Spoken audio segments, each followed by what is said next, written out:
Salut à tous, bienvenue dans 2 mots sur les dispositifs médicaux. Je suis Nicolas Martelly, pharmacien hospitalier et enseignant-chercheur, spécialiste du dispositif médical. Aujourd'hui, découvrons ensemble un dispositif qui porte un drôle de nom, le stent coronaire.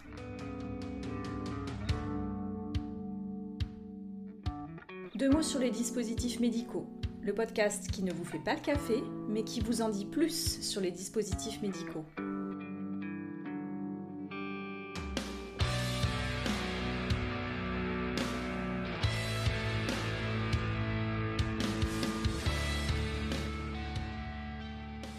Un stent, je vous l'épelle, S-T-E-N-T.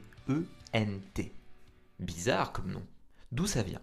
À vrai dire, les sources divergent. Certains pensent que ce serait lié au nom d'un dentiste anglais du 19e siècle, Charles Thomas Stent, d'autres que ça dériverait d'un vieux mot d'anglais, Stanton, forme abrégée d'Extenton, qui en français voudrait dire étiré.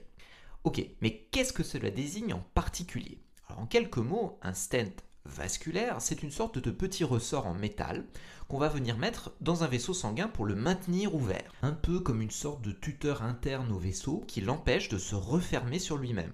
On peut utiliser un autre terme d'ailleurs pour parler d'un stent, on dit aussi une endoprothèse vasculaire. Endoprothèse car c'est une prothèse à l'intérieur du vaisseau tout simplement. Pourquoi mettre en place un stent ? Eh bien parfois, hélas, nos vaisseaux ont tendance à se boucher, en particulier nos artères, qui peuvent être l'objet d'une maladie qu'on appelle l'athérosclérose. Et il n'y a rien de bien rose dans tout cela, malgré le nom.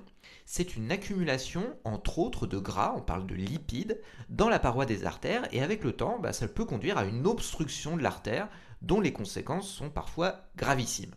Aujourd'hui, j'ai décidé, après une longue discussion avec moi-même, de ne vous parler que des stents qu'on utilise pour traiter les artères coronaires, à savoir ces artères qui alimentent le cœur en sang oxygéné. Toutefois, sachez que les stents peuvent être placés dans d'autres artères et dans des veines même, voire aussi dans d'autres parties du corps comme le tube digestif.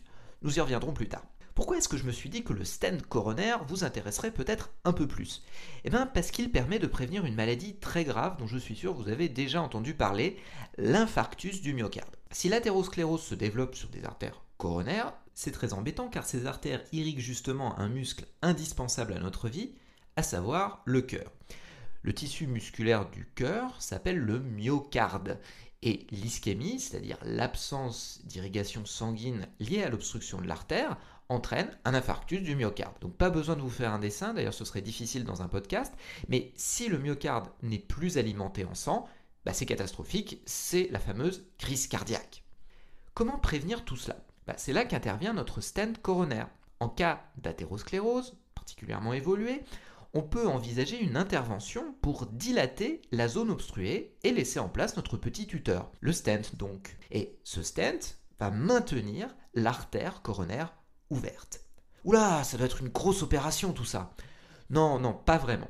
Dorénavant, on peut faire tout ça en passant par le réseau artériel et, permettez-moi l'expression, sans avoir à ouvrir le patient et entreprendre une chirurgie lourde. En d'autres termes, on passe par une artère du bras, le plus souvent, avec un tuyau très fin, mais très long, qu'on appelle un cathéter d'angioplastie. On va remonter jusqu'aux artères coronaires du cœur, donc, et une fois qu'on se trouve dans la zone obstruée à traiter, tiens, je ne vous l'ai pas encore dit, mais le terme exact pour cette zone obstruée, pour ce rétrécissement de l'artère, c'est ce qu'on appelle une sténose. On va donc dilater la sténose, on la dilate avec un petit ballon qu'on gonfle à une très forte pression, et on va laisser en place notre stent qui va permettre de maintenir dans le temps la dilatation qu'on vient d'accomplir. On évite ainsi un phénomène qu'on appelle la resténose, c'est-à-dire la reformation de la sténose. Ah oui, j'oubliais, et je suis sûr d'ailleurs que vous allez aimer, le patient est conscient. L'intervention se fait en effet sous anesthésie locale, pas dans un bloc opératoire classique, mais plutôt dans une sorte de salle qui ressemble à une salle de radiologie avec des radioscopes pour permettre de suivre en direct ce qui se passe à l'intérieur du corps du patient, on ne voit pas au travers. Autre info sur ces stents coronaires, à l'heure actuelle, ceux qu'on utilise le plus souvent sont des stents imprégnés d'un principe actif. On les appelle d'ailleurs stents coronaires à libération de principe actif, voire parfois stent actif. À quoi ça sert ce principe actif, ce médicament si vous préférez ? Eh bien il est là pour renforcer encore plus l'action du stent pour éviter que l'artère se rebouche, se resténose. Ok, mais comment ça marche ? Eh bien, les cellules de la paroi artérielle ont tendance à se multiplier et ce médicament a un effet qu'on appelle antiprolifératif qui va empêcher la multiplication des cellules et ainsi prévenir la reformation de la sténose. Mais pourquoi c'est donc encore un dispositif médical s'il y a un principe actif à action pharmacologique à l'intérieur ? Oui, souvenez-vous du premier épisode de 2 mots sur les dispositifs médicaux, où je vous invite à aller le réécouter si vous voulez en avoir le cœur net. C'est l'action principale qui compte ici, c'est-à-dire l'action mécanique du ressort métallique qui maintient ouverte la paroi, qui est donc la raison de l'implantation et de cette intervention. Donc l'effet pharmacologique du principe actif, c'est que du bonus en fait. Donc c'est bien un dispositif médical. C'est quoi le futur en matière de stent coronaire ?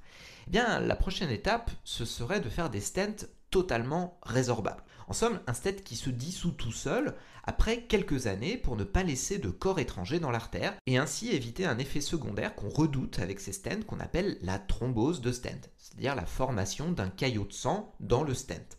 À l'heure actuelle, ce type de stent n'est pas encore tout à fait au point, mais on peut espérer que cela évolue et qu'on arrive un jour à obtenir un stent qui disparaisse complètement sans laisser de traces de son passage dans le corps du patient.